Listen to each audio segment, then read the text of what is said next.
Hello, my name is Doug Fills, and this screencast is an update on open core data that was prepared for ICDP.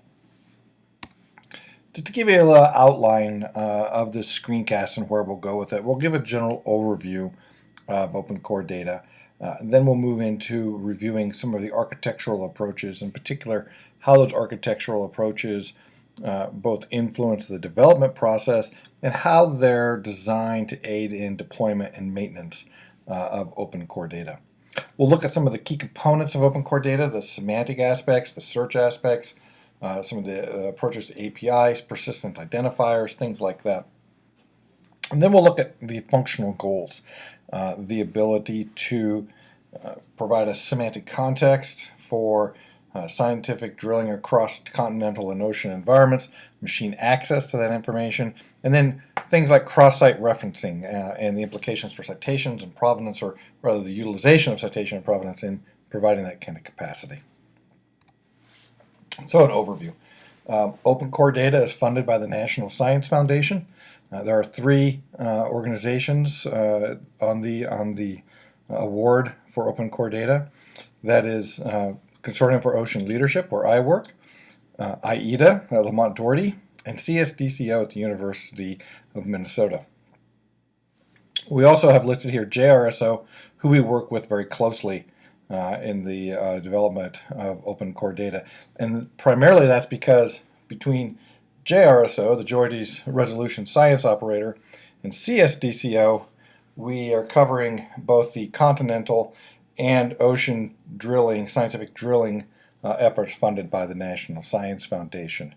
IEDA provides capacity in terms of persistent identifiers, assignment of DOIs, and also particularly the IGSN identifiers for samples. They also provide a gateway to options for long-term archiving for some of the data developed by the facilities. And of course, important when we're looking at citation of long-term and preservation of long-term data. So it's a general overview of open core data. Let's talk a little bit about then the flow of data through open core as it comes from the facilities and up through to the users. So at the core of this, at the base of this diagram, are the facilities, and those facilities are generating the data on the cores, both ocean and continental cores. And it should be pointed out at this time that open core data does not address operational aspects of these facilities, nor does it deal with operational data or moratorium data. Open core is dealing with that post-moratorium data and aiding in the discovery and access of that data, and also aiding in crossing connections between the two facilities so that people searching for data in one collection can find that information, semantically be linked across that information, or be connected through persistent identifiers to other information that he or she, the researcher, may find interesting.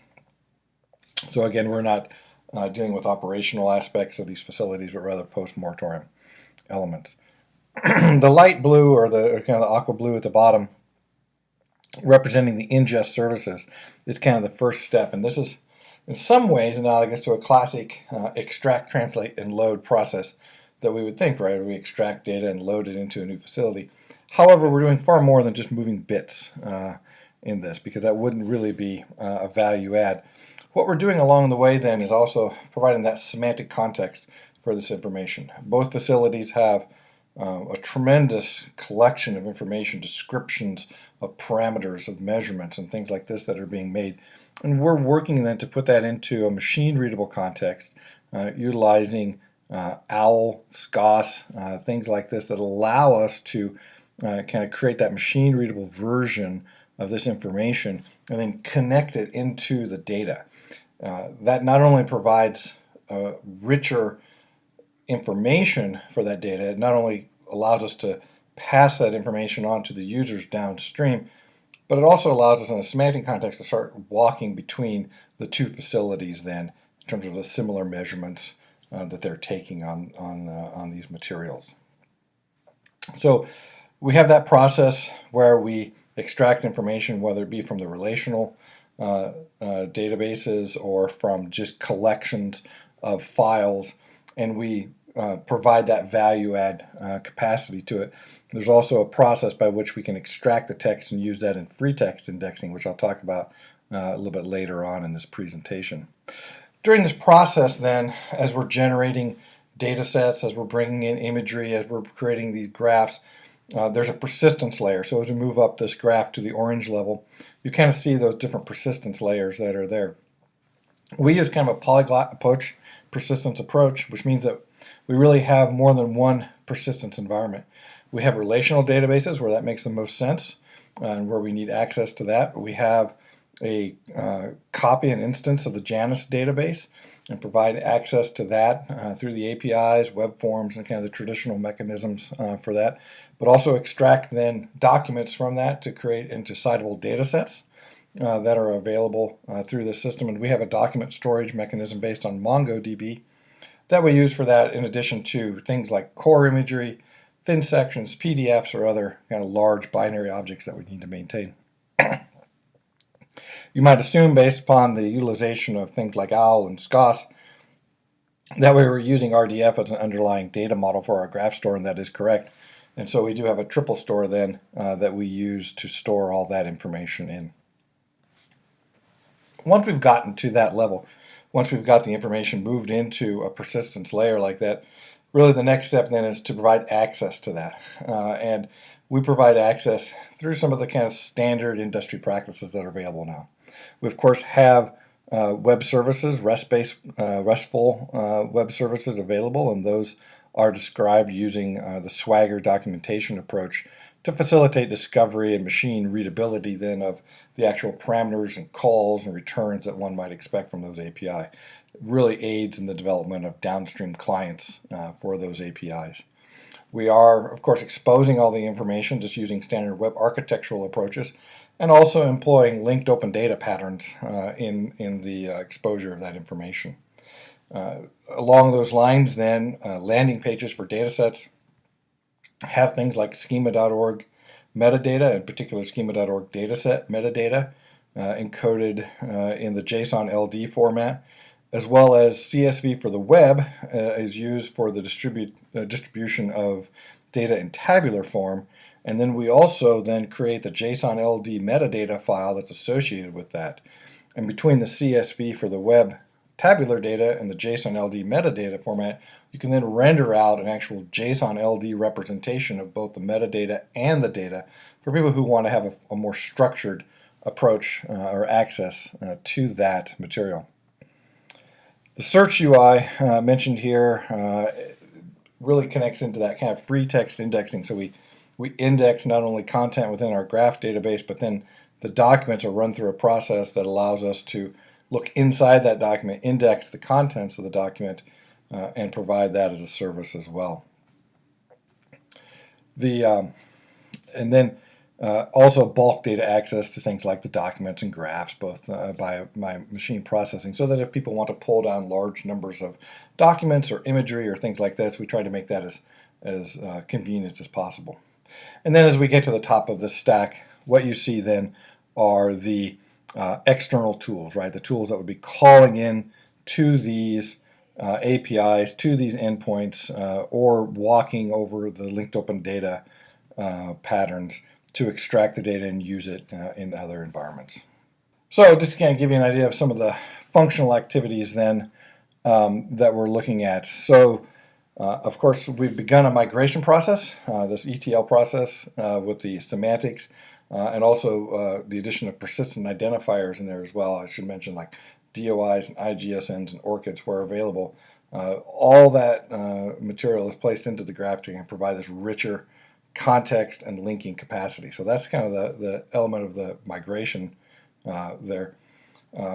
Again, as mentioned, in the patterns and the models that we're using, we are using RDF, CSV for the web, JSON LD. These are kind of like the data models and file formats, serialization formats that we use a lot.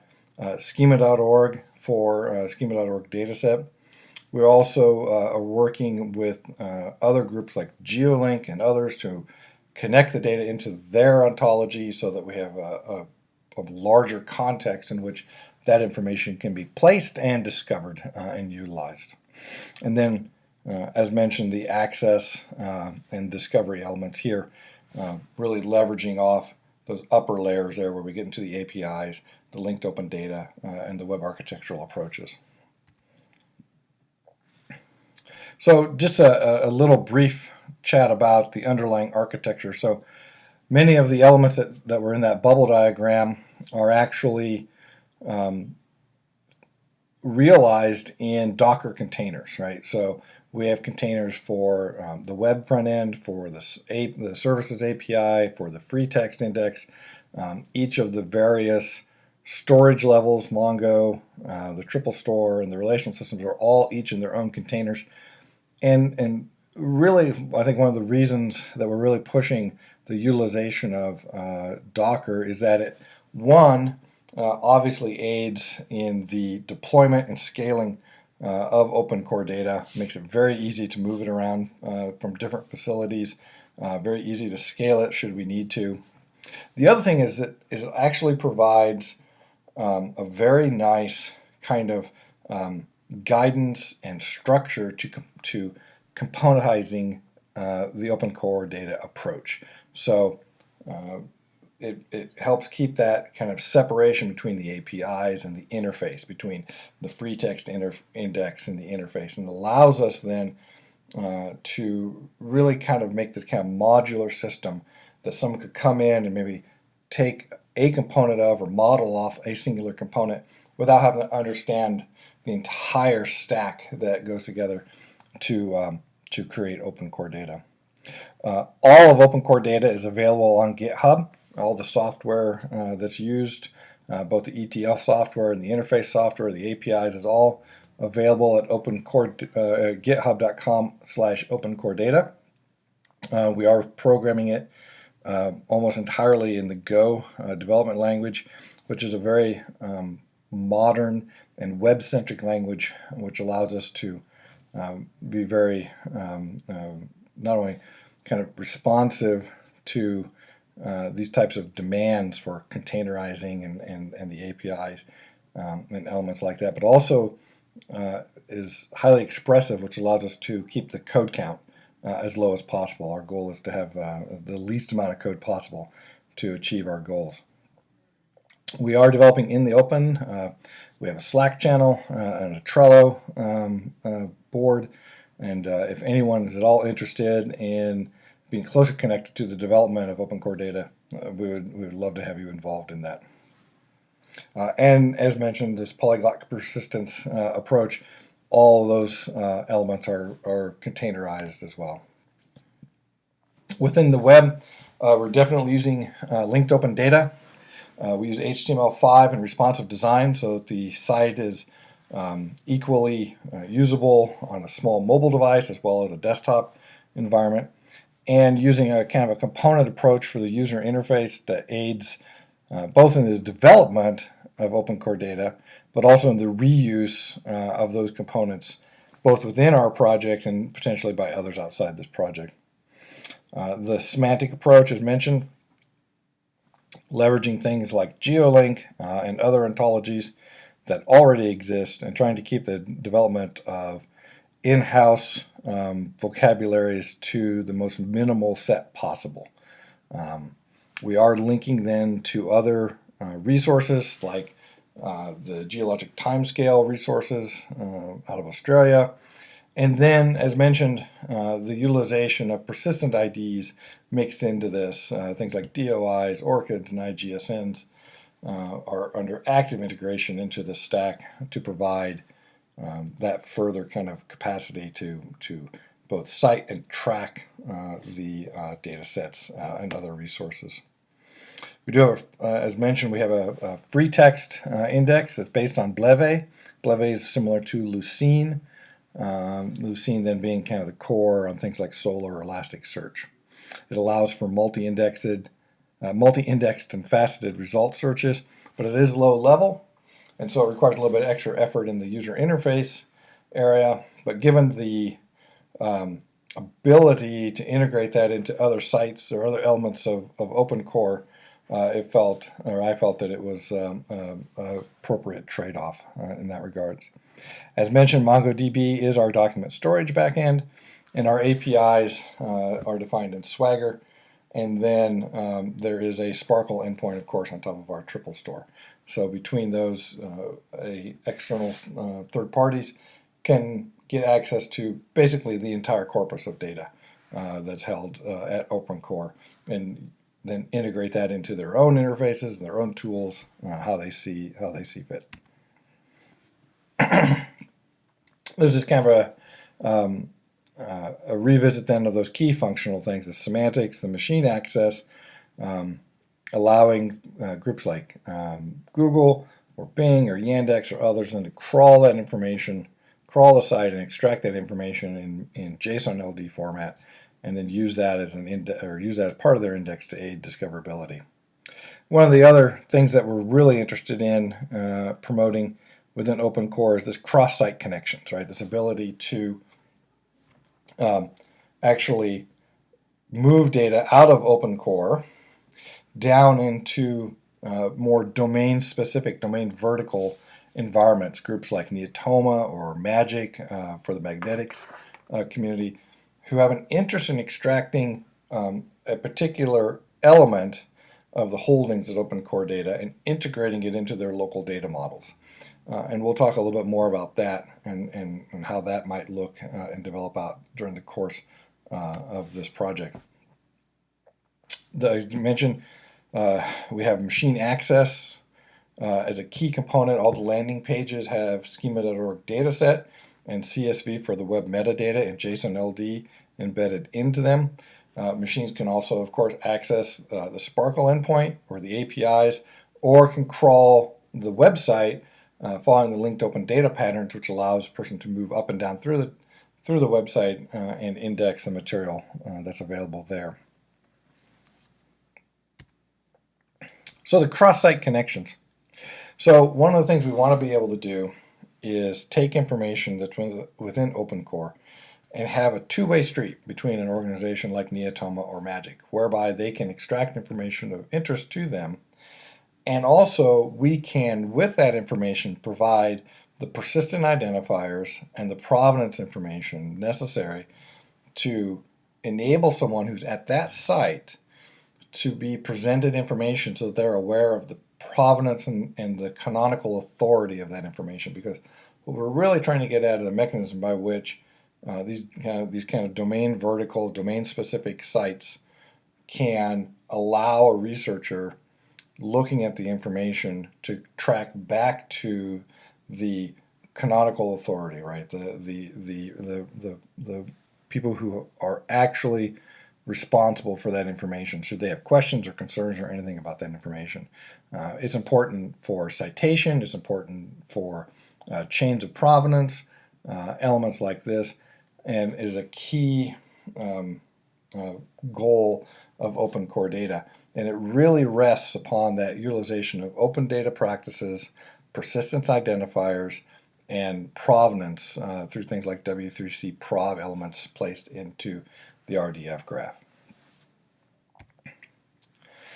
Just a little more detail on the ingest methods. Obviously, traditional things like relational databases where you make SQL calls, bring it in, and then structure it into an RDF triple type environment is fairly routine. One of the things that we are doing a little bit different that we've seen others, of course, doing in the community as well and learning from them is this kind of free text indexing of the contents of the files. And so we are using Apache Tika, that package, to look inside documents like Word documents, Excel spreadsheets, PDFs, even OCRing text found in imagery like PNGs and JPEGs and things like that, and extracting that information out and associating it with that document. We then run it through a simple stop words library to remove all the common words that would just blow up the index with no real value. Once we've done that, then we have this index made, and we can provide it as another kind of vector for searching, right? So where we have like the RDF graph is a highly structured environment that we can search into, that we can build relationships out of, that we can track distances between objects. The free text index just allows someone to come in and say, I have terms, and I want to find those terms in documents and have them ranked in a machine manner. And so that's part of this process, right? Where we're extracting information, whether it be out of relational models, whether it be out of pre-existing RDF graphs or metadata, or even out of just flat files. That process is getting that information into the open core data holdings in such a way then that we can facilitate the discovery and access to that information.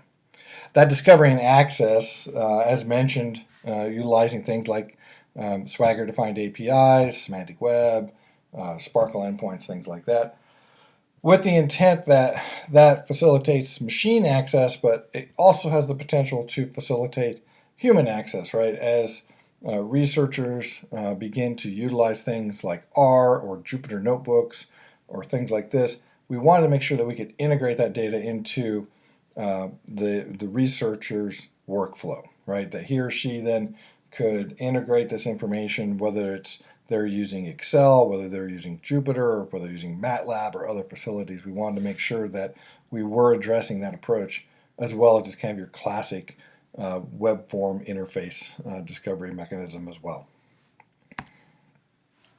So that kind of concludes this quick overview of open core data, and we can be found on the GitHub, github.com/opencoredata, and I hope you enjoyed this presentation.